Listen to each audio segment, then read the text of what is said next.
이것이 복음이다. 보라, 구원과 교회 생활이다. 누가복음 19장 10절 말씀입니다. 인자가 온 것은 잃어버린 자를 찾아 구원하려 함이니라. 아멘. 이사야 53장 5절 말씀, 주님의 찔리신 것은 우리 허물 때문이요 주님이 상하신 것은 우리 죄악 때문이라. 주님이 징계를 받음으로 우리가 평화를 누리게 되었고, 주님이 채찍에 맞음으로 우리가 나음을 얻게 되었습니다. 주님이 그 슬픔 다 가져갈 테니까 너희가 기뻐하며 살아라, 그런 말이죠. 고린도서 6장 2절 말씀입니다.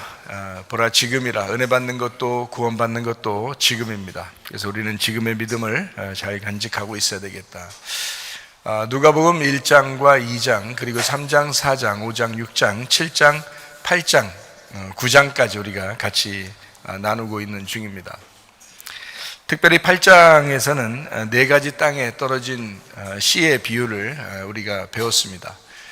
길가밭이 있고 돌짝밭이 있고 가시밭이 있습니다. 그리고 이것을 다 제거하면 좋은 밭 돼서 30배, 60배, 100배의 결실을 맺게 되는 것입니다.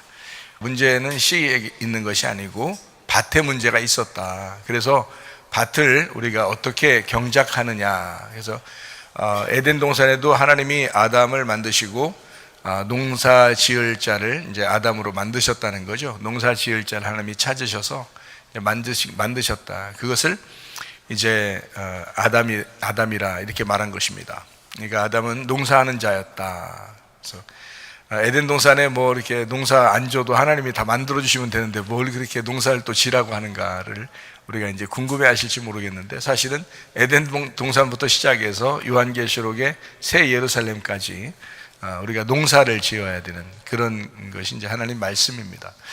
그래서 그 에덴 동산부터 새 예루살렘까지가 무엇으로 이루어졌겠어요? 우리 마음입니다. 우리 마음. 에덴 동산도 우리 마음이고 새 예루살렘도 우리 마음이에요. 그래서 그 마음 안에 천국이 이루어져야 된다라고 하는 것은 그 마음 안에 예수님이 들어와야 된다라는 그런 말입니다. 그 마음 안에 하나님 나라가 있어야 된다는 그런 말이고요. 그 마음 안에 어린 양 예수님이 성전되셔서 신랑이 되셔야 된다라는 그런 말씀입니다. 그러니까 마음을 경작하라는 그런 내용이에요. 성경은 결국에 성경을 통해서 여러분과 제가 무엇을 깨달으라, 뭘 깨달으라라고 하는 거냐면 너희가 자신을 발견하라는 그런 말이거든요. 그럼 자신을 발견하는 게 뭐예요?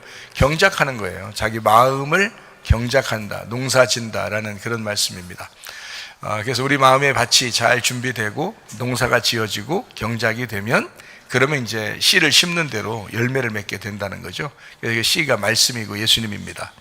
그것을 계속 이제 준비한 사람이 있고, 그것을 계속 준비하지 못한 사람이 있는데, 계속 준비한 사람을 슬기로운 다섯 처녀라 그러고요, 계속 준비하지 못한 사람을 미련한 다섯 처녀라고 얘기합니다. 기름을 이제 완전히 이제 다 계속 공급해서 준비했다는, 또 기름을 이제 모자라고 이제 준비가 되지 못했다라고 하는 거잖아요. 그럼 사람들이 생각할 때 기름을 뭐라고 생각하면 이제 성령님이라고 생각하거든요. 그래서 성령님으로 생각하니까 성령님이 들어왔다 나가기도 하는 건가? 뭐 이렇게 생각한단 말이에요. 그러니까 얼마나 참 하나만 알고 둘을 모르는 그런 사람입니까? 생각해 보세요. 성령님이 어떻게 들어왔다 나갔다 합니까? 들어오면 들어와서 계속 있는 거지. 어떻게 나가고 막 이럽니까? 그렇지 않죠. 성령님이라고 말하면 그렇게 되는 건데, 등불을 얘기할 때 그 기름을 공급한다고 하잖아요. 그 기름이 말씀입니다. 말씀이요. 그러니까 말씀을 공급한다, 진리의 말씀을 공급할 때 그거를 기름이라 이렇게 표현하는 거예요. 그러니까 말씀은 계속해서 공급받는 사람이 있고 말씀을 공급받지 못하는 사람이 있다는 거예요. 그래서 말씀이 안 들어오잖아요. 그럼 미련한 다섯 처녀 됩니다. 말씀이 계속 들어오잖아요. 그러면 슬기로운 다섯 처녀가 되는 거죠. 슬기로운 다섯 처녀는 기름이 계속 준비되는 사람을 얘기합니다.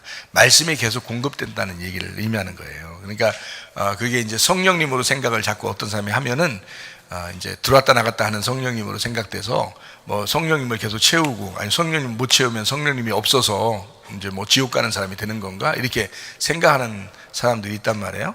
그게 아니고 말씀을 채우느냐, 말씀을 채우지 않느냐, 그게 달려있는 것입니다.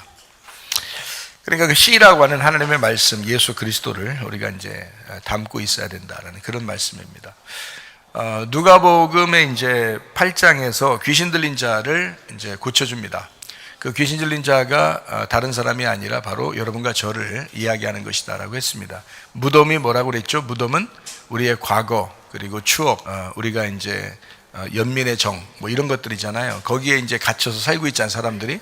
거기에서 이제 주님께서는 이 사람을 이제 나오라, 그리고 이제 고쳐주고 있는 거죠. 그게 이제 귀신 들린 자를. 근데 대부분 사람들이 다 그 무덤에 갇혀 있는 것 같아요. 그래서 주님께서는 이제 무덤에서 나오게 하고 그를 치료해 주시는 그런 역사.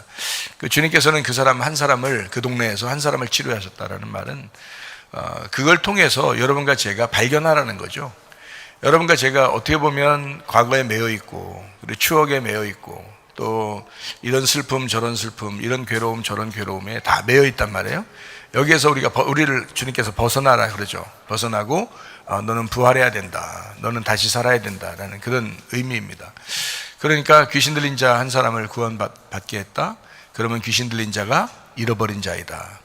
그를 찾아갔으니까 예수님이요, 잃어버린 자만 찾아가잖아요. 그러니까 귀신 들린 자가 고아요, 귀신 들린 자가 과부입니다. 귀신 들린 자가 가난한 자예요. 귀신 들린 자가 이제 질병이 있는 자고요. 귀신 들린 자가 슬픔이 있는 자예요. 그죠? 그러니까 이렇게 우리가 이제 성경을 이렇게 보다 보면 귀신 들린 자라고 해서 우리는 이제 귀신 들린 자 하나만 나오니까 사람들이 생각할 때는 헤헤거리는 귀신 들린 자를 생각한단 말이에요. 그래서 성경이 잘못 안 보이는 거예요, 성경이. 그게. 그러니까 요건 이 귀신 들린 자를 왜 찾아갔을까라는 그것만 초점을 맞춰보면 금방 알아요. 그러면 이 귀신 들린 자가 어둠에 살고 있는 소경을 얘기하는데 그 죄인이라고 스스로 느끼는 사람이구나. 근데 여러분 교회 나와 있잖아요. 그럼 여러분이 생각해 보세요. 나는 죄인입니다. 얼마나 느껴요, 여러분이요? 여러분은 멀쩡한 사람들이에요. 귀신 들린 사람이 아니라. 귀신 들린 사람은 어떤 느낌을 가지고 있다고요? 내가 무덤에 갇혀 있는 사람이구나. 내가 죄인이구나. 내가 소경이구나. 내가 잃어버린 자고 가난한 자구나. 나는 죽을 수밖에 없는 사람이구나 라고 그 사람 한 사람만 그걸 느꼈어요. 그 사람 한 사람만 그걸 느끼니까 예수님이 그 한 사람을 만나러 가는 거예요. 구원하려고. 동네 아무도 구원받지 못했다니까요. 그 동네 모든 사람들이 다 자기들은 소경이 아니라고 생각했어요. 자기들은 귀신은 안 들렸다고 생각했죠. 그 사람들은 다 눈 떴다고 생각했잖아요. 그 사람들은 다 괜찮은 사람들이라고 생각했단 말이에요. 한 명도 구원 못 받았습니다. 그런 말은 예수를 못 만났다는 말이거든요. 그럼 여러분과 제가 어떻게 해야 예수를 만나냐? 어떻게 해야 예수라는 하나님 나라, 천국을 만날 수 있느냐? 어떻게 해야 말씀을 만나냐? 내가 파괴가 돼야, 내가 귀신 들린 자가 돼야, 내가 가난하고 고아하고 과부고 나그네가 돼야, 그래야 만난다는 겁니다. 그러니까 그만큼 이 원리, 성경의 이 원리가 정확해요. 뭐 변함이 없습니다. 옛날 성경책을 썼지만 지금까지 변함이 없어요. 똑같아요. 그래서 진리라고 그러는 거예요. 말씀은 변한 적이 없어요. 똑같아요. 항상 어떤 사람에게만 만나느냐? 잃어버린 자에게만 만나게 되어 있습니다. 예. 그래서 바리새인들을 일부러 찾아가서 구원할 수가 없다, 이건 말입니다. 그 바리새인들은 자기들이 스스로 소경이 아니라고 생각했고 또 잘났다고 생각했어요. 그리고 열심히 율법을 지킨다고 생각했습니다. 잘한다고 생각했어요. 오히려 율법으로 다른 사람을 정죄하고 판단하고 비판했습니다. 그런데 예수님이 그런 사람을 일부러 찾아가서 구원한 것 저건 없습니다. 그러니까 고아, 과부, 나그네, 그리고 병든 자, 죽어가는 자, 이런 사람들은 예수님이 일부러 찾아가요. 마치 뭐 귀신 들린 자를 찾아가듯이 그렇게 찾아가서 구원한단 말이에요. 여러분, 예수를 만나려면 어떤 사람이 돼야, 기본적으로 돼야 만난다고요? 잃어버린 자가 돼야 주님을 만난다라는 것이 여기 이제 우리가 꼭 간직해야 될 그런 말씀입니다. 그러니까 귀신 들린 자를 주님이 이제 낫게 하시고 치료하셨다. 그리고 야이로의 딸 이제 고쳐주시고요, 살려주시고, 그리고 혈병 여인을 치료하셨다라는 것이 누가복음 8장에 나와 있습니다. 누가복음 9장의 내용은 어떤 게 핵심이라고요? 누가복음 9장의 내용의 핵심? 하나님의 나라, 이것이 이제 핵심이다. 근데 하나님의 나라가 굉장히 중요한 내용이거든요. 왜냐하면 하나님의 나라가 우리가 결국 교회 다니는 결과, 우리가 교회 다니는 목적이 뭐냐? 하나님 나라에 가려고 하는 거거든요. 그럼 하나님 나라에 가려고 하는 게 이제 어느 날 간다는 건 중요하지만 우리가 지금 여기서 하나님 나라를 산다는 것은 더 중요하기 때문에 하나님 나라를 산다는 것, 이건 하나님 나라를 안다는 건 너무너무 중요한 일입니다. 그래서 누가복음 9장을 통해서 여러분과 제가 하나님 나라를 지금 배우고 있는 중입니다. 여러분의 가정이 하나님 나라가 되시길 바라고요. 여러분 우리 교회가 하나님의 나라가 되시길 바랍니다. 하나님의 나라예요. 하나님의 나라, 이것은 예수 그리스도를 얘기합니다. 예수가 있는 가정, 예수가 있는 교회. 제가 지금 반복해서 계속 얘기해도 여러분이 들을 때마다 새롭죠? 왜? 그렇지, 예수님이 하나님 나라죠. 왜냐하면 단어가 다르기 때문에 여러분이 생각할 때는 예수님 따로 생각하고 하나님 나라를 따로 생각해요. 그래가지고 자꾸 다르게 생각을 하는 거거든요. 근데 성경적으로는 그게 아니라고요. 똑같다고 계속 얘기해도 아마 다음 주에 또 얘기해도 또 새롭단 말이에요. 하나님 나라하고 예수님이라는 단어가 다른데 똑같다고 하니까 그게 이제 새롭게 또 느껴진단 말이에요. 이게 좀 머리가 좋고 봐야 되죠. 자, 예수님이 하나님의 나라입니다. 이게 천국이에요. 그래서 하나님 나라는 천국.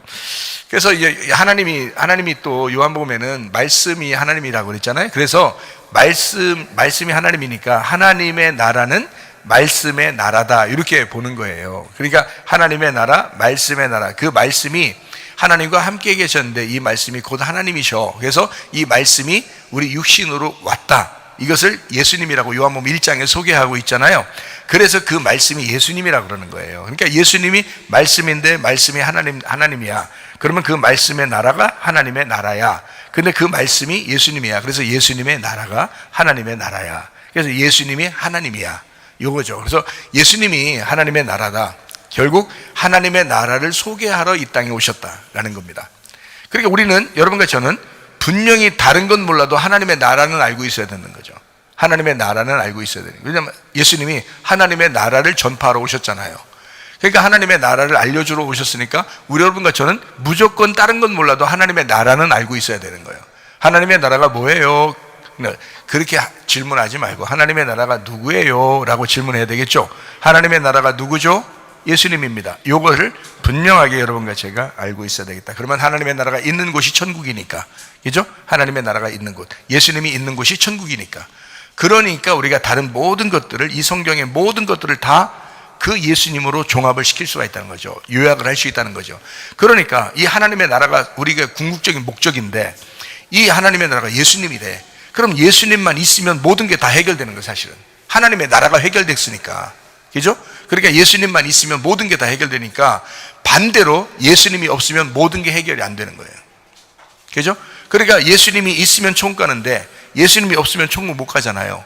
그러면 이게 모든 것이니까, 이게 하나님의 나라니까, 하나님 나라는 못 가는 거예요. 예수님 없으면. 그러면 이 예수님이 전체니까. 근데 예수님이 전체라고 믿는 사람은 진짜 믿음을 가진 거고, 그죠?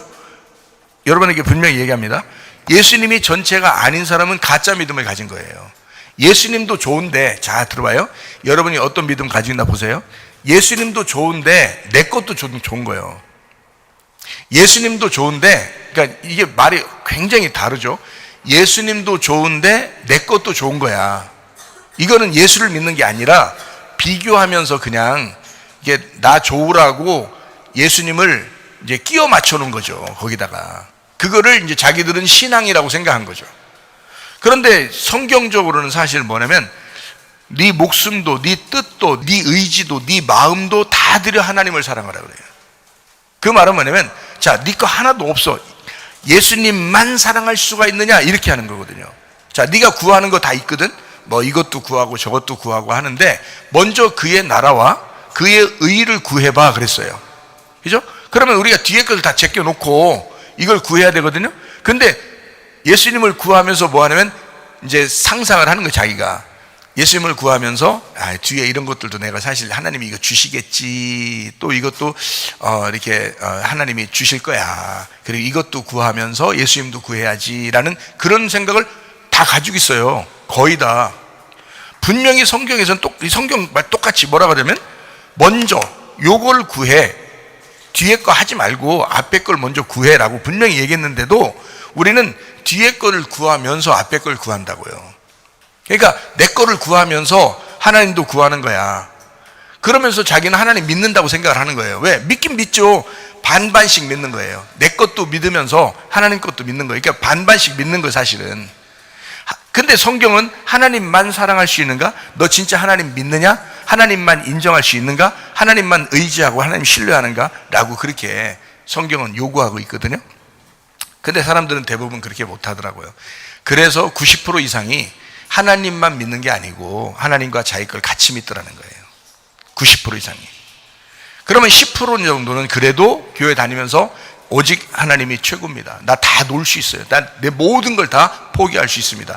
예수님만 필요합니다. 내게는 예수님만 필요합니다라는 사람이 10% 정도는 있을 거예요, 아마.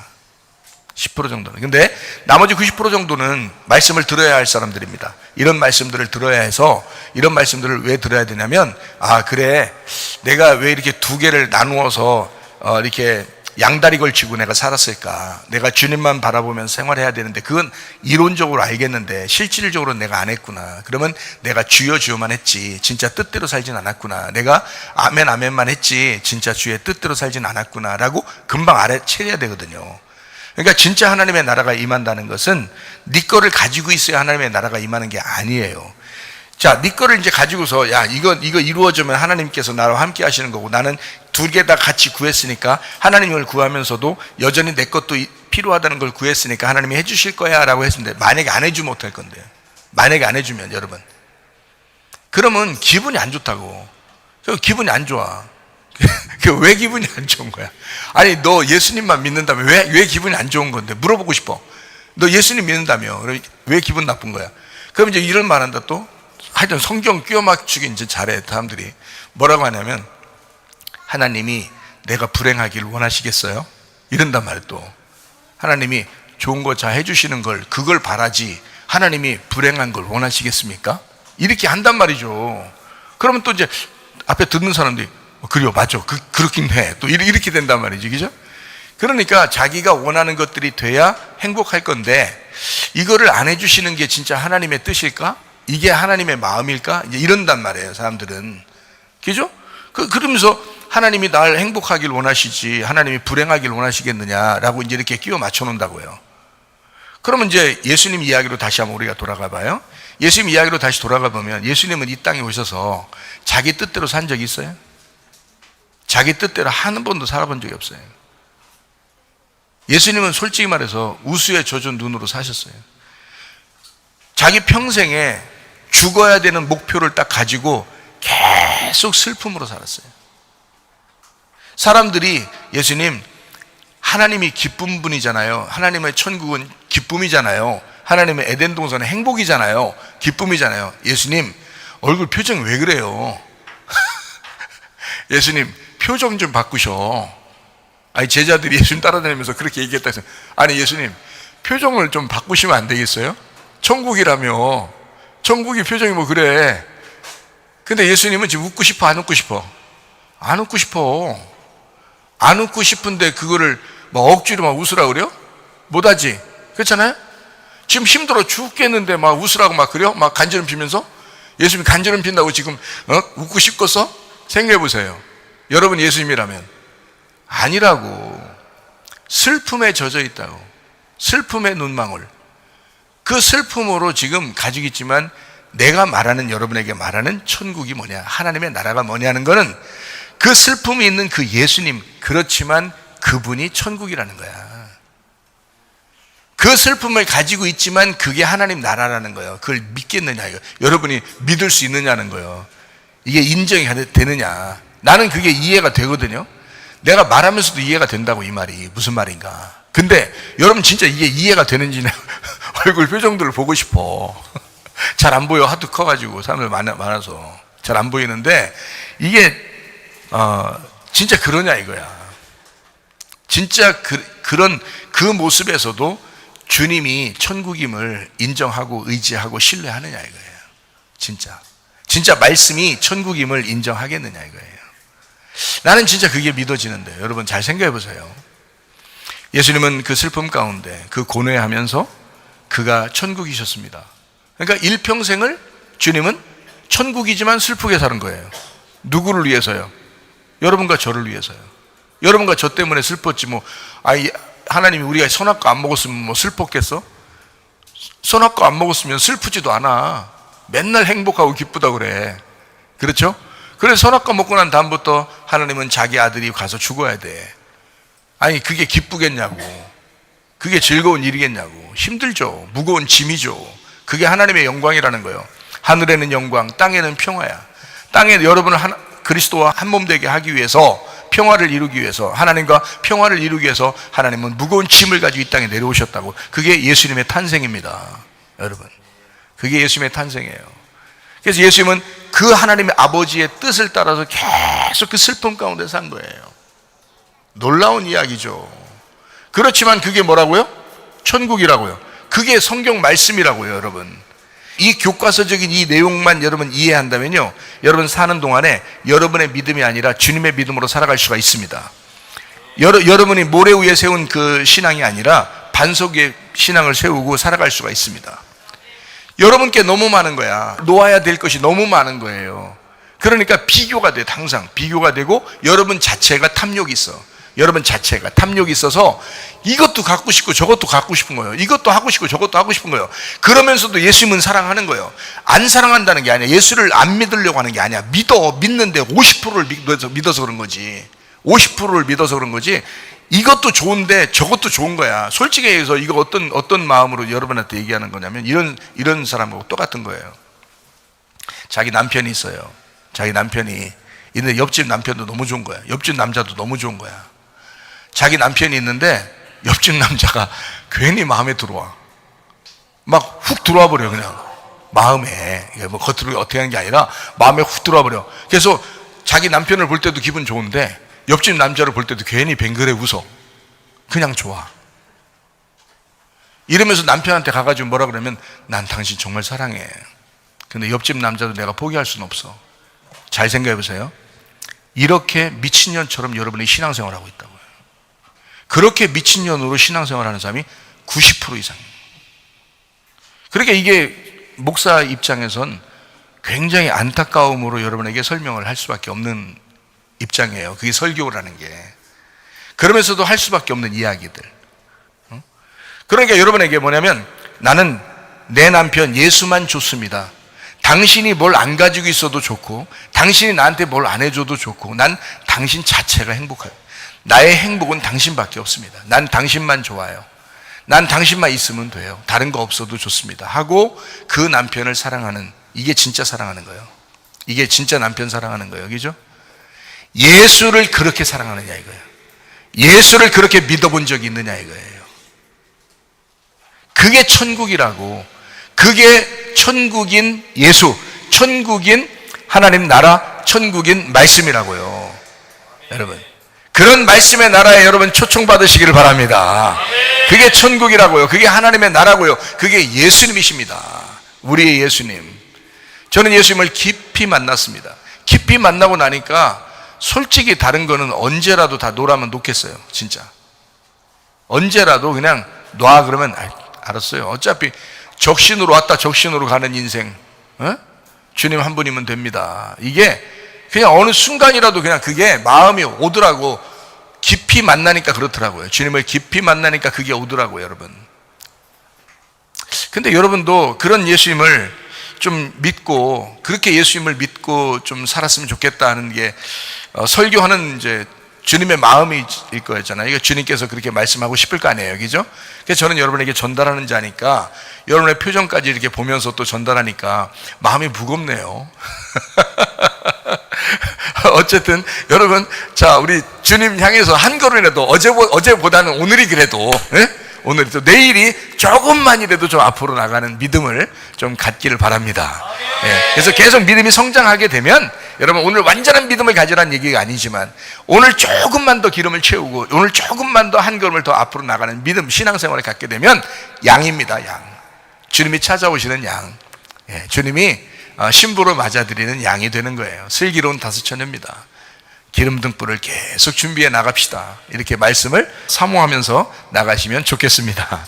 하나님의 나라는 먹는 것과 마시는 것이 아니고 너희 가운데 있다.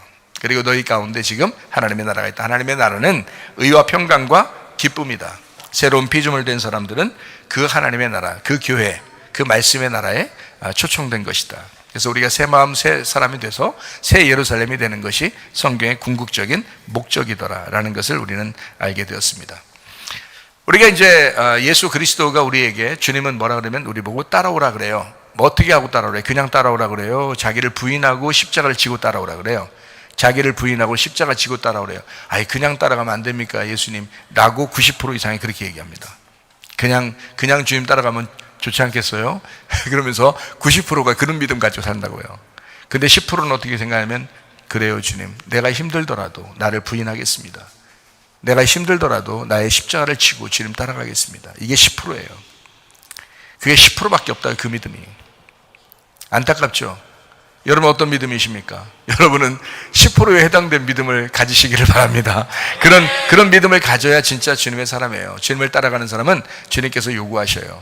나를 따라오려면 자기 부인하고 자기 십자가를 지고 따라와라, 이렇게 이야기하십니다. 꼭 부인하고 같이 가야 됩니다. 자기 부인하고 자기 십자가를 지고 주님을 따라가셔야 된다. 자, 예수님이 십자가 지시기 전에 시험을 당하십니다. 육신의 정욕, 안목의 정욕, 이생의 자랑 세 가지, 먹음직하고 보암직하고 탐스럽게 되는 그 선악과, 그 시험, 그러니까 아담과 하와가 이제 먹었던 그 선악과의 문제를 예수님이 광야에서 해결을 하시죠. 그리고 나서 귀신 쫓고 병 고쳤다라는 그런 말씀들을 우리가 좀 이해를 하죠. 그래서 예수님이 하는 사역에서는 대부분이 이제 하나님의 나라를 증거하면서 바로 이어서 귀신을 쫓고 병을 고칩니다. 왜냐하면 하나님의 나라가 전파될 때 방해가 되는 게 있는데, 그게 바로 뭐냐면 귀신하고 병입니다. 이것이 있으면 많이 방해가 되거든요. 그래서 이거를 제거하는 거예요. 하나님의 나라가 들어오려면 그 귀신이 있으면 안 돼요. 귀신은 다른 영이잖아요. 하나님의 영이 아니고 다른 영이니까 다른 영이 들어와서는 안 되죠. 그래서 그 영을 쫓아내고, 그 다른 영을 쫓아내고, 그리고 병을 고쳐주는 거죠. 마음의 병과 육신의 병을 고쳐주면, 그러면 하나님의 나라가 그 임할 때 누릴 수가 있잖아요. 근데 이게 안 없어지면 누리는데 상당히 지장을 받습니다. 그렇잖아요. 그래서 주님께서는 가는 곳마다 하나님 나라를 전파하게 하고, 그리고 귀신 쫓고 병 고치게 한다라고 이렇게 말씀을 하는 겁니다. 그러려니까 마귀의 그 시험을 예수님께서 이기셔야 되는 거죠. 그래서 우리가 시험을 이기는 게 아니고 이기신 예수님을 붙들고 그 믿음 가지고 승리해야 된다는 거예요. 그 믿음 가지고 우리의 속에 악한 영들을 쫓아내고, 우리 속에 있는 이제 질병들, 이런 것들을 쫓아내는 그 예수님, 시험을 이기신 예수님을 붙들고 해야 된다라는 그런 말씀입니다. 자, 가는 곳마다 예수님은 하나님 나라를 전파했다. 하나님 나라가 이제 뭔지 알겠죠? 자, 뭔지 알겠죠? 하면 좀 그런, 하나님의 나라는 누군지 알겠죠? 예, 그러면 예수님이다라는 것을 분명히 우리가 알 수 있습니다. 자, 희년이라고 하는 게 기쁨을 주는, 우리가 기쁨을 주는 그런 해방과 자유의 선포, 이것이 그 희년이라고 하는 것, 그게 이제 하나님 나라고요. 그 희년의 나라가, 그 희년의 그 시대가 교회 시대입니다. 지금의 교회 시대. 그래서 주님께서 교회와 함께 하시는 시대, 이걸 희년의 시대다라고 볼 수가 있습니다. 하나님의 나라는 반드시 그 기쁨이 있어야 되는데, 그 기쁨이 있는 것은, 여러분과 제가 아마 이 세상 살아가는 동안에 가장 기쁜 게 뭔가 한번 생각해 보세요. 가장 행복하고 기쁜 시간이 어느 때인가 한번 생각해 보세요. 어느 때예요? 가장 기쁘고 행복한 시간이 매일마다 이루어지는 건데요, 먹는 거예요. 먹는 거. 먹는 게 없으면 불행합니다. 그래서 여러분, 그 사람들 여행하는 데는 국내 여행도 하고 해외 여행도 하고 그러잖아요. 그러면 보통 이렇게 그 여행할 때 뭐 한다고 그래요? 뭐 하러 간다 그래요? 응? 네, 먹방이죠. 먹방하러 간다 그래요. 그러니까 어디 가서 먹을 게 없이 그냥 막 여행해 보세요. 금강산도 식후경 이렇게 얘기하는데, 먹는 게 없이 그냥 구경할 때만 계속 하루 종일 구경하고, 그 다음날도 구경하는 거 엄청, 얼마 아름답죠? 멋있죠? 막 이러면서 구경 다 시켜보세요. 빨리 집에 가서 뭐 먹고 싶을 거래요. 그러니까 먹는 게 없으면 안 돼요. 먹으러 다녀요. 요즘에 여행하는 젊은 아이들 보니까 다 먹으러, 맛집 찾아가지고, 맛집 찾아서 그 순서를 쫙 정해가지고 그 먹으러, 여기, 그러니까 한 끼만 먹는 게 아니라 아침, 점심, 저녁을 정해놓으면 우리 같으면 3번을 먹잖아요. 근데 이제 먹방으로 여행을 다니는 애들은 5번, 6번씩 먹습니다. 이게 다니면서요. 왜냐면 맛있는 걸 찾아가지고 먹고, 또 옆집 또 맛있으면 또 먹고, 또 옆에 있으면 또 맛있는 것도, 그래서 그걸 다 적어서 미리 적어가지고 계획성 있게 이렇게 지혜롭게 여행을 하는 것을 볼 수 있거든요. 그 아이들에게 먹지 말고 여행하라고 해보세요. 재미 하나도 없습니다. 예. 젊은 아이들은 먹으러 다녀요. 그게 진짜 좋은 여행이라고 생각하는 거예요. 알거든요. 먹는 게 재밌다, 행복하다는 걸 알기 때문에 그렇습니다. 주님께서도 우리에게 그걸 아셔요. 너 하나님 나라가 뭔지 알아? 먹는 거야. 하나님 나라가 뭔지 알아? 먹는 거야. 그럼 뭘 먹어야 돼요? 여러분과 제가 먹는 거라는 건 알겠는데 뭘 먹을 거예요? 여러분 어디 돌아다니면서 식당 찾을 거예요? 여러분이? 어떻게 할 거예요? 말씀 먹으란 얘기 아니에요, 그죠? 말씀 먹는 거야. 야, 하나님 나라가 뭔지 알아? 먹는 거야. 뭘 먹으라는 거예요? 말씀. 예수님이 말씀이니까 그 예수님이라는 말씀을 먹어. 그럼 그게 하나님 나라야. 나중에 알게 돼. 너 어차피 죽으면 다 알게 돼. 그럼 죽기 전에 알면 그 하나님 나라가 네 안에 있잖아. 얼마나 감사한 거야. 그러니까 죽기 전에 알으라고 가르치는 거거든요. 아니 죽은 다음에 알 거야. 뭐 그 목사가 안 가르쳐도 다 알 텐데 뭘 가면. 그럼 목사가 가르치는 이유는 뭐냐면 여기서 알려주려고 그러는 거예요. 여기서 먹방하자는 거예요. 먹방해서 먹을 때 이게 행복이고 이것이 천국이다라는 것을 설명하는 것이 지금의 교회라고요. 지금의 교회 시대, 지금의 희년이라고요. 희년. 주님은 그런 기쁨을 우리에게 주시기를 원하시고 있다. 그래서 자기가 경험된 그 예수가 있느냐, 경험된 말씀이 있느냐, 그것을 나눠 줄 아는 사람들이 돼야 되겠다라는 그런 말씀드립니다. 주님은 배고픈 사람에게 먹을 걸 주길 원하셔. 그리고 아픈 사람을 치료하시길 원하셔요. 주님은 외로운 사람을 이렇게 상심하고 이렇게 외로운 괴로운 사람들을 위로해 주기를 원하시는 주님이셔요. 여러분, 주님은 교만한 사람을 낮추시길 원하시고 주님은 겸손한 사람을 높이셔서 은혜를 베푸시길 원하시는 그런 주님이십니다. 이런 아주 좋은 주님, 하나님 나라가 여러분에게 임하시기를 바랍니다. 보리빵 5개, 물고기 2마리를 여러분 먹이신 것은 바로 천국을 알려주기 위해서요. 하나님 나라가 어떻다, 예수라는 하나님의 나라가 이런 거다라고 하는 것을 이제 알려주시기 위해서 그렇게 먹을 것을 제공하시는, 하나님의 뜻대로 먹을 걸 제공하시는 하나님이셨다라고 하는 것을 우리에게 말씀합니다. 자, 이때 예수님이 혼자 먹을 걸 다 만들어 줄 수 있었지만 뭘 가져오라고요? 도시락 가져와라. 순종한 어린아이의 그 도시락을 가지고 그걸 가지고 축복하시고 그걸 가지고 나눠 주셨다라고 그렇게 했습니다. 그게 이제 어린아이의 믿음이죠. 어린아이 같은 믿음을 가져야 총간다 그러잖아요. 그게 어린아이의 믿음이에요. 예수님을 가진 그 어린아이의 믿음. 여러분과 제가 어떻게 총가느냐? 어린아이 믿음을 가져야 돼요. 그러니까 아주 단순한 예수 그리스도, 예수를 믿는 그 믿음, 그리고 그 믿음을 주님 앞에 가져왔을 때 진짜 그것을 통해서 많은 사람이 유익을 받게 되었다라는, 많은 사람이 그 예수를 먹게 되었다라고 하는 것을 우리가 이제 이 말씀을 통해서 알게 되죠. 그게 누가복음 9장의 이제 핵심적인 그런 내용들입니다. 그러니까 하나님의 나라는 특징이 뭐냐? 나누는 거예요. 그리고 함께 누리는 것입니다. 이것이 하나님 나라예요. 자, 우리가 생각할 때 하나님 나라가 아닌 것은 뭘까요? 자기 혼자 잘 먹고 잘 사는 거예요. 자기 혼자 잘 먹고 잘 사는 거. 그게 하나님 나라가 아닌 나라예요. 하나님 나라는 어떤 나라냐? 함께 나누는 것입니다. 그리고 함께 누리는 것입니다. 아이가 도시락을 혼자 그냥 먹을 수 있었어요. 그런데 이것을 내놓았을 때 많은 사람이 함께 나누었고 함께 먹게 되었다라는 그런 말씀입니다. 다시 말하면 하나님의 나라 예수 그리스도는 한정적인 분이 아니라 무한대로 모든 인류를 구원하고도 남는 분이시라 그 예수님을 우리가 나누면 나눌수록 우리는 풍성해집니다. 나누면 나눌수록 우리는 풍성해진다. 그래서 제자들 보고 나누라고 했으니까 그 제자들에게 얼만큼씩 줬다가 나눠서 주워 모은 게 어떻게 했다고요? 빵 조각 주워 모은 게 12바구니가 되었다. 제자 한 사람당 한 바구니씩 먹을 수 있도록 주었다. 나누는 사람에게는 훨씬 더 많은 것을 하나님이 제공해 주시는 거예요. 이게 바로 빵이 뭐라고요? 생명의 빵 예수님. 그게 누구라고요? 하나님 나라. 그게 예수님이라고요. 그게 말씀이라고요. 그러니까 나누는 말씀은 반드시 자기에게 더 좋은 것으로 하나님이 더 풍성하게 갚아주신다. 그러니까 하나님 말씀을 나누는 것, 그리고 함께 누리는 것, 이것이 하나님의 나라고 이게 천국이다. 그 어린아이가 도시락을 가져온 것은 자기 혼자만 먹겠다는 것이 아니고 다른 모든 사람들이 그 예수를 누렸으면 좋겠다라는 그런 의미거든요. 그러니까 이 아이는 거기에 쓰임 받았어요. 거기에 쓰임 받은 자체가 축복이라는 거죠.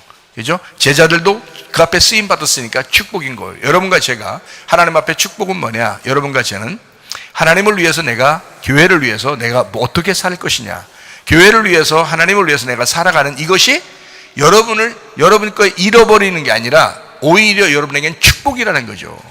그게 여러분에게 진짜 축복이에요. 근데 그거를 사람들이 아는 사람이 많지 않더라고요.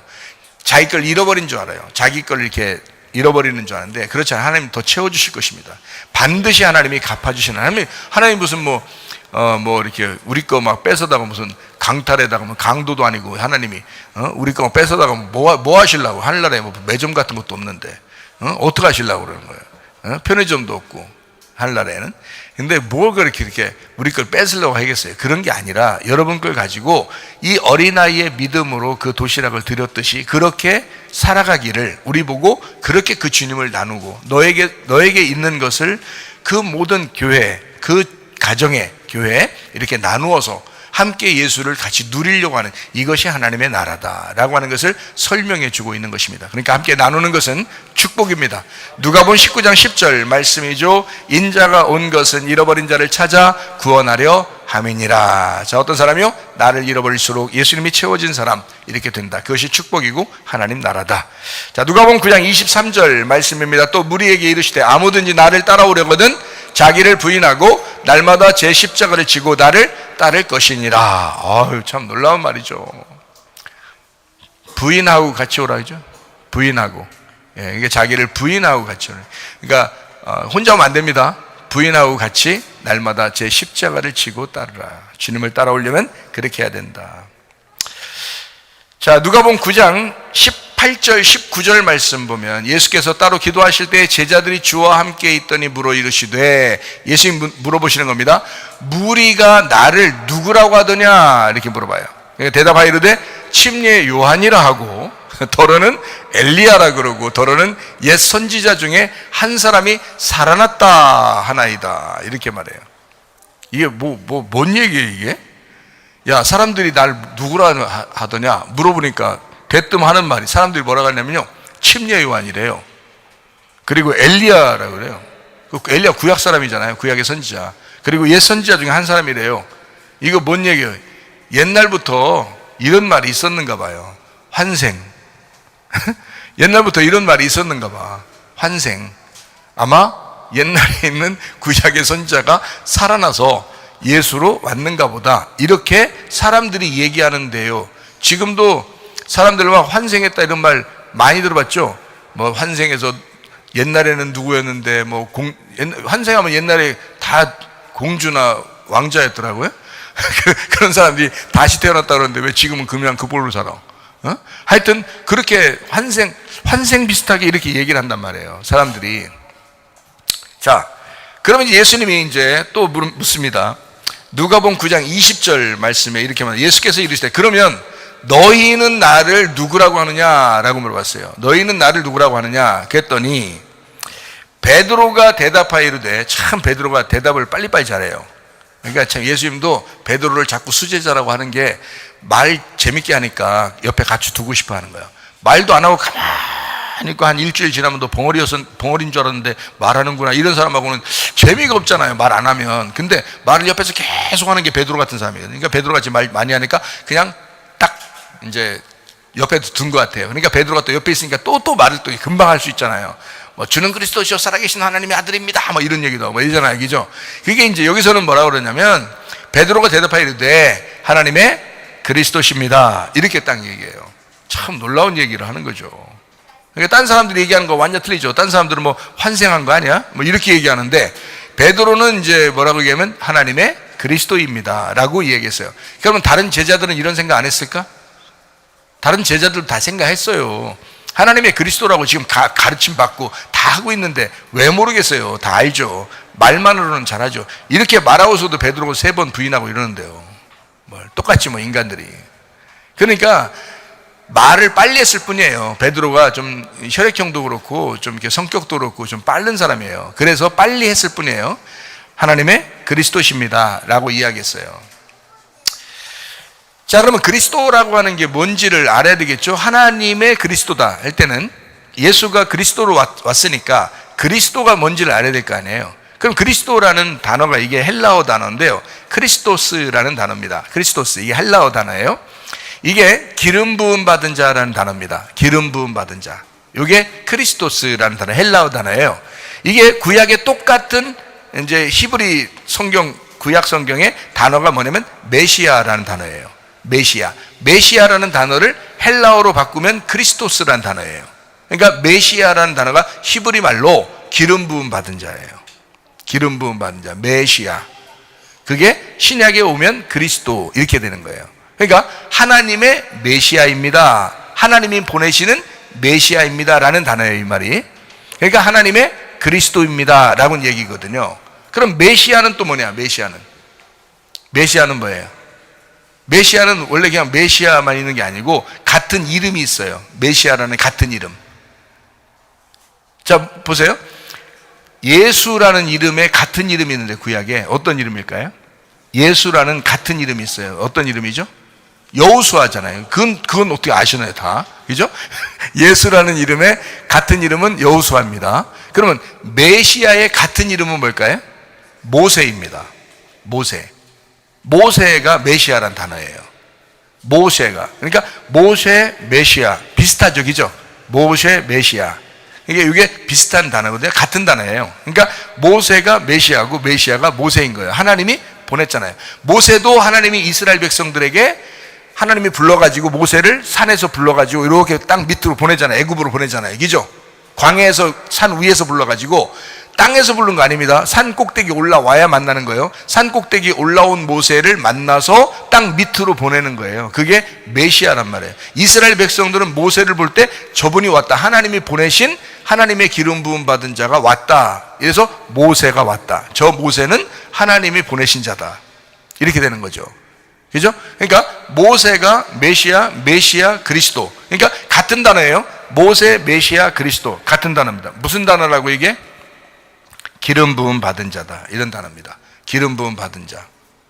자, 그러면 우리가 이제 여기에서 이제 한번 우리가 생각해 봐야 됩니다. 누가복음 9장 22절을 한번 보겠습니다. 이르시되 인자가 많은 고난을 받고 장로들과 대제사장들과 서기관들에게 버림받아 죽임을 당하고 제3일에 살아나야 하리라 하신다라고 말씀했습니다. 이 말이 똑같이 요한복음 2장 19절 말씀에 나옵니다. 예수께서 대답하여 이르시되 너희가 이 성전을 헐어라. 내가 사흘 동안에 일으키리라. 이게 누구를 가리킨다고요? 예수님을 가리키는 말이에요. 그래서 예수님이 성전인데 이거를 헐어라, 죽여라 나를. 그러면 3일 만에 내가 다시 부활하리라 라는 말이거든요. 그러니까요, 누가복음 9장 22절의 내용도 똑같아요. 기름 부음 받은 그리스도라고 이제 사람들이 인정하는, 제자들이 얘기하는 이 그리스도가 메시아란 말이에요. 그가 구약의 모세와 같은 자예요. 그 모세와 같은 자 메시아가 그리스도인데 이 하나님의 그리스도가 죽임을 당하기 위해서 왔다. 죽임을 당하기 위해서 오셨다라고, 어린 양으로 왔다. 원래 메시아, 그리스도, 모세, 이건 왕이잖아요, 왕. 근데 어린 양으로 죽으러 왔다라는 것을 표현하잖아요. 그럼 이게 완전 반대말이잖아요, 그죠? 하나님의 그리스도십니다. 사람들은 이제 구약의 메시아를 기다릴 때 어떻게 기다렸겠어요? 우리에게 신년을 베푸시는 메시아, 우리에게 희망을 주시는, 소망을 주시는 하나님의 메신저가 올 거라고 기다렸단 말이에요. 그런데 예수님은 반대로 얘기하는 거예요. 나는 하나님으로부터 보냄받은 그리스도 맞아. 니네가 말하는 그리스도가 맞아. 근데 그 메시아야. 그리고 모세와 같은 왕이야. 그런데 나는 죽으러 왔어 라고 바로 이어서 얘기해줘요. 죽으러 왔어. 인자는 죽으라, 고난을 당하고 죽임을 당하러 왔다 라고 바로 이어서 얘기해 준단 말이에요. 그러니까 메시아는 결국 통치자인데 통치하려고 온 게 아니라 죽임을 당하러 왔다라는 거예요. 죽임을 당하러. 반대로 얘기했단 말이에요. 그죠? 그러니까 사람들이 말하는 거하고는 반대로 이해가 안 되도록 얘기가 되는 거예요, 이 말이 지금. 그렇죠? 예수님의 말하고 제자들이 말한 거하고 지금 반대로 얘기한 겁니다. 제자들은, 베드로가 특히 하나님의 그리스도십니다 라고 얘기했고, 바로 이어서 예수님은 나는 죽으러 왔어 라고 얘기해요. 그러니까 완전히 반대로 지금 이야기한 것입니다. 가만히 생각해 보세요. 죽임을 당하러 왔다. 예수님은 메시아인데 죽임을 당하러 왔다. 자, 그리스도, 메시아, 모세 같은 이름이라고 그랬죠? 그러면 모세 때 뭘 받았죠? 모세 때 뭘 받았어요? 예, 십계명, 그리고 율법이라고 그러죠? 그러니까 모세 때 율법이 내려왔습니다. 하나님께서 율법을 모세에게 허락한 거고요. 그래서 모세가 율법의 대표예요. 율법의 대표, 그러니까 모세입니다. 복음의 대표가 누구죠? 예수님이시죠. 복음의 대표가 예수님이에요. 그러면 모세는 율법의 대표고 예수님은 복음의 대표입니다. 그러면 예수님이 오셨다면 복음이 지금 온 거예요. 그죠? 복음이 왔는데 이 복음이 누구에 의해서 죽임당한다는 거예요? 그리스도로서, 메시아로서 이 율법 안에서 죽겠다는 거거든요. 그래서 그리스도는 죽임당한다. 메시아는 죽임당할 것이다. 율법은 죽임당해야 된다. 율법이 없어지는 게 아닙니다. 예수님이 없어져요? 없어지는 게 아니라 죽어야 된다라는 걸 강조하고 그 다음에 부활하죠. 여러분이 죽는다 그러면 여러분이 진짜 없어진 걸까요? 아니에요. 여러분이 다시 부활하는 거거든요. 죽으면 부활한다. 여러분은 안 없어졌는데 여러분이 회개하잖아요. 그럼 그걸 뭐라 그래요? 죽음이라 그러죠. 회개하면 죽음이라 그래요. 그러면 죽임당하면 여러분이 없어졌나요? 좀 딱 먼지처럼 사라진 건 아니잖아요. 여러분 존재하잖아요. 여러분은 그대로 있는데 부활한 거죠. 새로 태어난 거란 말이죠. 그죠? 예수님도 십자가 못 박혀 돌아가시면 부활한단 말이에요. 예수님이. 그러니까 뭐 안에서 일단 죽는 거예요? 율법 안에서 율법을 죽이는 거예요. 율법을 죽이는데 복음이 와서 율법을 죽이는데 율법 안에서 죽는데 그 말이 같은 말이에요. 율법 안에서 죽는데 율법이 사라진 게 아니야. 이게 사라진 게 아니라 이게 복음으로 바뀐 거란 말이에요. 복음으로 부활해서 바뀐다는 것을 얘기하는 거예요. 그러니까 사람들은 메시아가 통치하기를 원해서 메시아라고 그리스도라고 사람들은 얘기하지만 예수님은 율법은 반드시 파괴되고 죽어야 된다는 것을 얘기하는 거예요. 그 율법 안에서 오신 분이 예수님이란 말이에요. 그래서 그분이 율법 안에서 와서 죽임당하고 복음이 되셔야 된다는 거예요. 그러니까 죽을 때만 복음이 살아나는 거예요. 율법이 안 죽잖아요. 그러면 복음은 안 살아나요. 죽어야 복음이 나오는 거예요. 율법이 죽어야 복음이 나오는 거잖아요. 그래서 예수님은 율법 안에서 내가 죽어야 너희들에게 진짜 복음이 오는 거야 라는 걸 설명해 주고 싶은 거예요. 여러분, 율법 안에서 여러분이 죽은 사실이 없다면 복음이 안 와요. 그건 말뿐이지. 여러분에게 말뿐이지 진짜 주관적인 주님을 경험을 못하는 거예요. 주관적으로 경험을 하려면 죽는 사실이 있어야 되는 겁니다. 그만큼 회개가 있어야 된다는 거예요.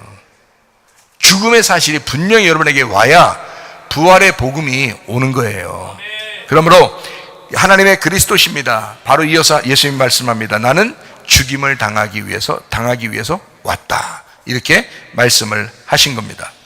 희년에 성취되는 목적, 주님의 부활은 우리에게 희년이다. 그래서 기쁨을 주는 그 기쁨은 교회 시대를 말합니다. 그래서 희년은 내가 교회 시대다라고 얘기하는 것은 이유가 뭐냐면 희년 교회 시대. 왜? 예수님이 죽지 않으면 교회 시대는 안 와요. 예수님이 죽지 않으면 희년 우리에게 오지 않는다고요. 예수님이 죽어야 그 교회 시대가 우리에게 도래하고 하나님의 나라가 진정한 하나님의 나라, 그 교회가 우리에게 온단 말입니다. 교회는 예수가 죽지 않으면 오지 않아요. 만들어지지 않습니다. 예수가 죽어야, 반드시 죽어야 교회가 나오게 돼 있어요. 율법 안에서 죽어야 복음이 나오듯이 예수님이 죽어야 교회가 탄생되는 것입니다.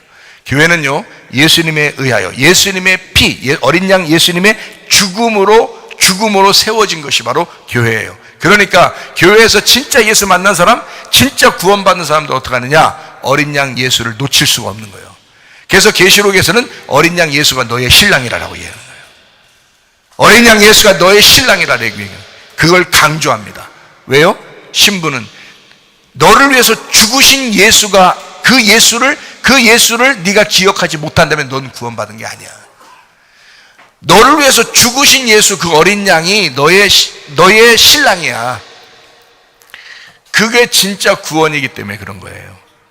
그 어린 양 예수가 우리의 성전 되셔야 되고, 우리의 머리가 되셔야 되고, 우리의 신랑 되셔야 되고, 그게 우리 새 예루살렘, 우리가 구원받은 것입니다. 이건 예수 그리스도가 우리를 위해서 죽으셨다는 그 희년, 우리에게 교회 시대가 도래했다라고 하는 것을 깨닫게 해주는 놀라운 역사입니다. 주님은 이어서 말합니다. 누가복음 9장 23절 말씀입니다. 또 우리에게 이르시되 아무든지 나를 따라오려거든 자기를 부인하고 날마다 제 십자가를 지고 나를 따를 것이니라 라고 말씀합니다. 하나님 나라의 성취 방법입니다. 하나님 나라가 그러면 어떻게 오느냐, 여러분에게 하나님 나라가 어떻게 하면 올 수 있느냐? 죽는 겁니다. 죽으면 옵니다. 죽지 않으면 안 옵니다. 다시 말하면 진짜 회개하지 않으면 안 옵니다. 진짜 회개가 죽음이거든요. 죽으려고 회개하는 거고 회개하려고 죽는 거거든요. 그러니까 진짜 회개하면 그때 하나님 나라가 임하는 거예요. 그러니까 하나님 나라의 성취 방법 뭐냐? 죽음입니다. 그러니까 주님은 하나님 나라니까, 자기가 하나님 나라니까 하나님 나라를 주고 싶어요, 우리한테. 그래서 자기가 하나님 나라가 완전히 교회로 완성되려면 자기가 죽음으로써 이것이 완성된다고 그래요. 그러니까 자기가 그 교회 안에서 얘들한테 하나님 나라를 주고 싶어. 그러니까 너희들이 날 따라오면 하나님 나라를 만나. 그리고 하나님 나라라는 천국을 가게 돼. 그러니까 나를 따라오면 자기를 부인하고 십자가를 지면서 따라와봐. 그러면 네가 천국을 누리게 될 거야. 너 천국 만날 수 있어. 이런 얘기를 하는 거죠. 교회 수없이 우리는 교회 다니면서 말씀 듣습니다. 근데 자기가 이게 진짜 천국이 왔는지를 모르고 사는 사람이 태반입니다. 하나님 나라, 천국이 여러분 가운데 임하시기를 바랍니다. 어떻게 하면 그 나라가 임할 것인가? 자기를 부인하고 자기 십자가를 지는 마음, 그래야 하나님의 나라를 성취할 수가 있다라는 그런 것입니다. 잘 생각해요. 자기를 부인하고 자기 십자가를 지고 따라오래요. 자, 어떻게 하는 걸 얘기하는 거예요? 자기를 부인하고 자기 십자가를 지고 따라오래요. 예수님의 십자가 아닙니다. 예수님의 십자가는 예수님이 지셨어요. 나의 십자가를 지고 따라오라는 거예요. 각자 자기에게 주어진 환경이 있단 말이에요. 각자 자기에게 주어진 상황이 있어요. 각자 자기에게 이루어진 사건이 있어요. 자기에게만 이루어지는 갈등이 있습니다. 자, 이거 다른 사람이 질 수 없어요. 자기가 져야 되거든요. 무슨 말인지 아시겠죠? 그러니까 자기를 부인하는 거고 자기를 이제 거절하는 겁니다. 자기를 거절하고 자기 십자가를 지고 따라오라는 거예요. 어떻게 하면서 어떻게 따라오라는 거예요? 이거 어떻게 따라오라는 얘기예요, 이게? 자, 쉽게 풀어서 다시 한번 설명을 해볼게요. 억울한 일이 있으면 억울한 일을 당해라 이거예요. 그래도 따라올 수 있느냐 이런 말이에요. 너 억울한 일 당하면 울그락불그락하지, 승질 엄청나지 너. 그런데 억울한 일 당해도 주님 따라올 수 있느냐, 그겁니다. 그렇게 오는 것이 자기 부인하는 거고 자기 십자가를 지는 거거든요. 자, 오해받고 누명을 쓰게 되면 오해받고 누명 써라 그냥. 그리고 따라와라. 오해받고 누명 쓰는 거는 네가 해명 안 해도 어차피 오해받고 누명 쓴 거잖아. 너는 가만히 있는데 막 억울한 일이 벌어지잖아. 기분 나쁜 일이 막 벌어지잖아. 그러면 그거를 네가 해결하려고 하지 않아도 이미 그걸 당했잖아. 기분 나쁘잖아. 그런 일이 있는 거 알면서 그거 기분 나쁜데, 그거 지금 억울해 죽겠는데, 지금 누명 썼는데 지금 막 환장하겠는데, 속 마음이 막 환장하겠는데, 그래도 주님은 따라가야 되겠다는 거야. 그래도 주님 따라가야 되겠다는 거야. 이게 자기를 부인하는 거예요. 자기 십자가 지는 거예요. 너 그래도 주님 따라올 수 있느냐? 자, 다시 말해요. 마음이 아픈 일들이 막 생깁니다. 살다 보면 마음 아픈 일들이 막 생기잖아요. 그렇죠? 그 마음이 정말 아픈 일들이 생겨요. 막 진짜 막 뛰쳐나가서 막 바닷가에서 바람이나 쐬고 싶을 만큼 막 진짜 마음이 아픈 일들이 막 생길 수도 있단 말이에요. 그죠? 그러면 이 마음이 아픈 일이 생겨도 그래도 주님 따라올 수 있느냐? 이런 마음이 아파도, 넌 마음은 아픈데 주님을 따라가야 되겠으니까 주님을 따라갈 수 있냐? 너 마음 아파도 주님 따라와라. 이런 말이거든요. 너 좀 슬퍼도 주님 따라와라. 병들어서 아파도 주님을 따라와라. 너 병들어 아프지? 그래도 주님 따라올 수 있느냐? 가정에 문제가 있어도 주님 따라와라. 너 가정에 문제가 있지? 근데도 주님은 따라가야 되겠지? 그럼 주님 따라올 수 있겠느냐? 능력이 없고 주눅 들어도 주님 따라갈 수 있겠느냐? 너 힘들어도, 네가 해낼 수 있는 일들이 없어도, 너 아주 주눅 들고 짓밟히고 그렇게 힘들어도 주님을 따라갈 수 있겠느냐? 자기 자신이 막 너무너무 힘든데, 주님 따라가기에 너무 힘이 부친데 그래도 주님을 따라가겠느냐? 자기 뜻대로 되지 않아도 주님 따라갈 수 있겠는가? 내가 원하는 대로 되지 않아도, 일이 더럽게 안 풀려도 그래도 주님을 따라갈 수 있겠느냐? 그래도 너 주님 따라와라. 이게 자기를 부인하고 자기 십자가를 지고 주님 따라오라는 그런 얘기들이거든요. 잘 생각해봐요. 자, 이 말은 다시 말해서 제가 여러분에게 조금 더 자세하게 또 하나 설명한다면 이런 말입니다. 너 이 모든 상황과 이 모든 사건과 너한테 기분 꿀꿀한 이 모든 환경들을 있어도 주님 한 분으로 만족할 수 있겠느냐 하는 거예요. 예수님 한 분으로 만족할 수 있겠느냐. 예수 한 분이면 되냐, 나면 되겠느냐, 이거예요. 주님이 자기를 부인하고 자기 십자가를 지고 주님을 따라와라. 저는 여러분에게 하나님의 나라를 소개하고 있습니다. 예수 자체가 천국이라고 여러분에게 소개하고 있습니다. 그럼 우리가 궁극적인 목적이 천국인데 예수가 천국이래. 그러면 다른 모든 것이, 내 모든 상황과 사건과 모든 환경이 아주 꿀꿀한 일들이 너무 많은데 그래도 주님 선택하겠느냐는 거예요. 그래도 주님 따라갈 마음이 있느냐 이거야. 진짜 너 믿음 가지고 한번 살아볼 마음이 있느냐 하는 거죠. 주님은 그걸 요구하는 것입니다. 네가 너무 힘들고 어려운 일이 있어도 그래도 나를 따라올 수 있겠느냐. 그래도 주님 따라올래. 너 상황 보지 않고 사건 보지 않고 너 환경 보지 않고 주님 바라보면서 힘들어도 눈물 쭉쭉 흘리면서도 주님을 따라갈 수 있겠느냐. 그거 참 놀라운 이야기죠. 주님 우리에게 이 말씀을 하는 겁니다. 우리 교회에 나오시는 여러분이요, 또 이 말씀을 듣는 모든 사람들이요, 이 말씀이 여러분 가운데 복음이 되기를 바랍니다. 예수님의 죽음과 연합하여 우리가 그렇게 짊어지고 살아가야 된다라고 하는 말씀입니다. 그것이 자기의 생명을 잃어버리는 것이기 때문에 그 생명을 잃어버릴지라도 그것이 주님이 원하는 것이라면, 그리고 그게 주님께서 바라시는 거라면, 그게 주님을 따라가 결국 천국을 소유하는 것이라면 기꺼이 하겠다는 것입니다. 누가복음 9장 24절 말씀입니다.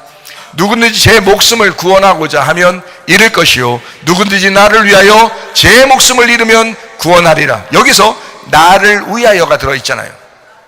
나를 위하여. 그 나를 위하여가 누구예요? 예수님이잖아요. 예수님 말씀하는 겁니다. 자, 누구든지 너의 목숨을 구원하고자 하면 잃을 것이지, 누구든지 예수님 나를 위하여 네 목숨을 잃어버리면 구원하리라 그러잖아요. 왜요? 왜 이렇게 말씀하시죠? 예수님을 위하여. 그 예수님 뭔데요? 예수님 뭔데? 금방 지금 계속 얘기하고 있죠. 누가복음 9장이 뭐 얘기한다고요? 누가복음 9장이 지금 뭐 얘기하고 있다고요? 하나님 나라를 얘기하고 있다고. 하나님 나라를 위하여 나 천국은 가야 되겠다. 나 하나님 나라는 가야 되겠다. 내가 이 세상에 있는 모든 나의 것은 다 잃어버릴지라도 나 하나님 나라는 못 놓치겠다. 나 하나님 나라는 꼭 가고야 말리라. 나 천국은 꼭 가야 되겠다라는 그 하나님의 나라를 위하여 너를 잃어버리면 너를 구원할 것이다. 너를 잃어버리면 너를 구원하고야 말 거야.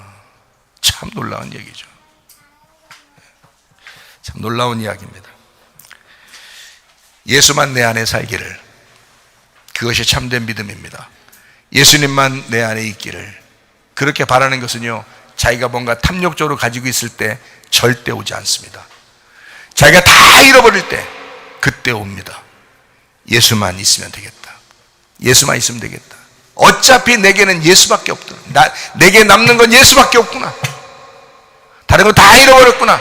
또 다 잃어버릴 것 같구나. 좋다. 내가 예수밖에 없구나. 나에게는 예수밖에 없구나. 이러면 그때 참된 믿음을 소유할 수 있습니다. 그때 참된 믿음이 오는 거예요. 아, 놀라운 얘기인데요. 참 경험해 보면요, 아는데요. 이 말씀이 뭔 얘기인지 아는데요. 여러분, 우리 거 다 없습니다. 다 주님의 것입니다 라고 하면 여러분이 아멘 그러거든요. 입만 그렇게 하는 거예요. 근데 실제로 우리 가슴 속에 내 것을 잃어버린, 다 청천벽력같이 모든 것이 그냥 다 와르르 무너질 때, 내가 쌓았던 모든 것이 완전히 내 집이 다 무너질 때, 그때 예수 아니면 희망이 없는 거예요. 자기한테 예수 아니면 희망이 없을 때 그때 예수가 찾아오는 거예요. 그때 예수가 우리의 주인 되시는 거예요. 이게 이제 진짜 천국인 거지. 그 말씀이 천국인 거지. 그 예수가 천국인 거지. 아, 그 얘기예요. 하나님의 나라를 얘기하는 겁니다. 하나님의 나라를 위하여 네 목숨까지도 잃어버리면 너는 구원받을 것이다. 놀라운 이야기입니다. 하나님의 놀라운 역사. 누가복음 9장 25절 말씀이요, 사람의 만일 온 천하를 얻고도 네 거 환경, 상황, 사건 다 모든 것이 다 좋아지고도 자기를 잃어버리든지 빼앗기든지 하면 뭐가 유익하겠느냐. 너의 모든 상황과 환경과 사건 다 네 거야. 네 건데 그거 다 가지고 있어도 너 목숨 잃어버리면 다 끝나. 너 자신을 잃어버리면 끝나. 다. 이건 다 원래 물거품 같은 거였어. 허상이었어. 우리에게 진짜는 예수 한 분밖에 없어. 우리에게 진짜는 하나님 나라밖에 없는 거야. 진짜 하나님의 나라가 진짜인 거야. 이 땅에 너의 모든 세웠던 모든 바벨탑은 이건 다 허상인 거야. 하나님이 무너뜨려 버려야 할 모래 위에 세운 집이라는 거지. 이거 다 허상이야. 네가 가지고 있는 지금도 아직도 놓지 못하는 그거 다 허상이야. 그거 다. 예수가 진짜야. 하나님 나라가 진짜야. 그거 한번 소유해보지 않겠냐 이거야. 예수 한번 소유해보지 않겠냐 이거요. 저는 그게 너무 간절한 것은 제가 한번 해보니까 야 이거 진짜구나, 이게 진짜였구나 라는 걸 알게 되니까 막 간절한 거예요. 안타까운 거예요. 근데 그 90%인 사람들에게 얘기하려니까 이 사람들이 좋은 말씀이라고 이걸 듣겠느냐 이런 생각도 들어. 10% 있는 사람들은 제가 말하는 게 뭔 말인지 이해합니다. 10%인 사람, 완전히 이 땅에서 무너져 본 사람은요 제가 말하는 게 무슨 말인지 이해가 돼요. 근데 90%는 아직 자기가 잃어버려 본 적이 없어. 완전히 잃어버려 본 적이 없어. 그 사람들은 제 말이 무슨 말인지 이해가 안 돼. 어느 날 여러분이 이해하는 날이 오게 될 것입니다. 근데 이 말씀을 듣고 이 말씀이 머리로 이해가 되고 막 가슴팍에 새겨서 이 말씀이 진짜 여러분에게 말씀이 되면 하나님의 나라가 여러분에게 임할 것입니다. 반드시. 하나님은 놀라운 역사, 하나님께서는 여러분이 막 평안하기를 원하고 행복하기를 원하고 기쁘기를 원하고 하나님 나라를 주기를 원하죠. 당연히 자기가 슬펐으니까, 자기가 모든 어려움과 고통을 다 당했으니까, 자기가 그 죽음을 당했으니까 너희들은 기뻐하라 이거야. 너희들은 행복해라 이거야. 왜? 하나님 나라를 줄 테니까. 내가 슬퍼하고 내가 징계를 받고 내가 채찍에 맞고 내가 당할, 넌 다 치료받고 너는 평안하고 너는 행복해라 이거 아니에요. 우리한테 우리가 소유해야 할 하나님의 나라는 기쁨입니다. 의로운 거고요. 평안입니다. 우리가 소유해야 할 하나님의 나라요. 예수 그리스도가 우리에게 그걸 주고 싶어서 자기가 고통당하신 거예요. 참 놀랍죠. 그러니까 우리가 모든 걸 다 얻어도 너 목숨 잃어버리면 다 끝나. 아무것도 아니야. 이런 것입니다. 차라리 세상으로부터 교회를 얻으시기를 바랍니다. 여러분의 육체, 육신, 본토 친척, 아비집, 땅의 운명에서부터 이것을 벗어나 말씀, 영이신 그 말씀을 얻기를 바랍니다. 땅으로부터 하늘을 얻어야 하고 나로부터 예수를 얻어야 합니다. 차라리 세상으로부터 교회를 얻고, 차라리 육으로부터 영을 얻고, 차라리 너의 이 땅의 운명으로부터 하나님 말씀을 얻고, 이 땅의 삶으로부터 하늘의 삶을 얻어라. 차라리 나를 잃어버려도 예수를 얻는 사람이 되어야 되겠다. 그 예수가 하나님 나라다. 그래서 하나님의 나라가 내 안에 임하면, 내가 파괴가 되고 내가 없어질지언정 예수 하나님의 나라가 임하면 모든 것을 가진 것이다. 하나님의 나라 가지려고 여러분 교회 나오시는 거야. 평생을 교회 다니는 이유가 하나님 나라에 가려고 그러는 거예요. 이해가 되십니까? 그런데 그 하나님의 나라가 여러분 속에 임하지 않는다면 이건 불행한 종교생활입니다. 여러분, 이거는 진짜 신앙생활로 돌아서기를 바랍니다. 진짜 말씀으로 돌아오시기를 바랍니다. 누가복음 9장 26절 말씀, 누구든지 나와 내 말을 부끄러워하면 인자도 자기와 아버지와 하거룩한 천사들의 영광으로 올 때에 그 사람을 부끄러워하리라. 주님이 부끄러워하는 사람 되지 말고 주님이 칭찬하는 사람 되기를 바랍니다. 누가복음 19장 10절 말씀 읽고 마치도록 하겠습니다. 인자가 온 것은 잃어버린 자를 찾아 구원하려 함이니라. 하나님 아버지 사랑과 은혜를 감사합니다. 주의 뜻대로 살다가 주님 만나게 도와주옵소서. 하나님의 마음을 이해하는 자 되게 도와주옵소서. 하나님의 말씀, 하나님의 마음과 동감하는 자 되게 도와주시옵소서. 그래서 하나님 아버지 주님을 깊이 따라가 주님과 함께 동행하다가 주님 만나는 귀한 사람들이 다 되게 도와주옵소서. 가정이 천국 되게 하옵소서. 교회가 천국 되게 도와주옵소서. 우리의 마음이 천국 되게 도와주옵소서. 예수님 귀하신 이름 받들어 기도 올리옵나이다. 아멘. 주님 감사합니다. 우리 하나님 아버지 함께 하시고 사랑하심을 감사합니다. 우리 하나님 도와주옵소서. 우리 한 목소리를 기도하고 가죠. 우리 하나님 앞에 기도합니다. 기도할 때 하나님의 나라가 우리 안에 임하게 하옵소서. 나는 진실로 하나님을 내가 원했는가? 내가 오직 하나님만 원했는가? 내가 오직 하나님의 나라 예수 그 말씀만 원했는가? 나는 그분 한 분으로 만족했는가? 나는 예수 한 분만 있으면 된다고 생각하고 있는가? 진짜 그 믿음 가지고 살아가고 있는가? 하나님, 우리 가정이 소생하게 하옵소서. 교회가 소생하게 하옵소서. 우리의 마음이 소생하게 하옵소서. 두 손 높이 들고 기도합니다. 우리 하나님 아버지 인도하시고 사랑하시며 감사합니다. 하나님의 나라가 임하게 하옵소서. 하나님의 나라가 우리의 가정에 임하게 하옵소서. 하나님의 나라가 우리 교회에 임하게 도와주옵소서. 우리 하나님 아버지 오직 예수 한 분으로 만족하는 주의 사람들 다 될 수 있도록 우리 하나님 인도하실 줄로 믿습니다. 하나님 붙들어 주시옵소서.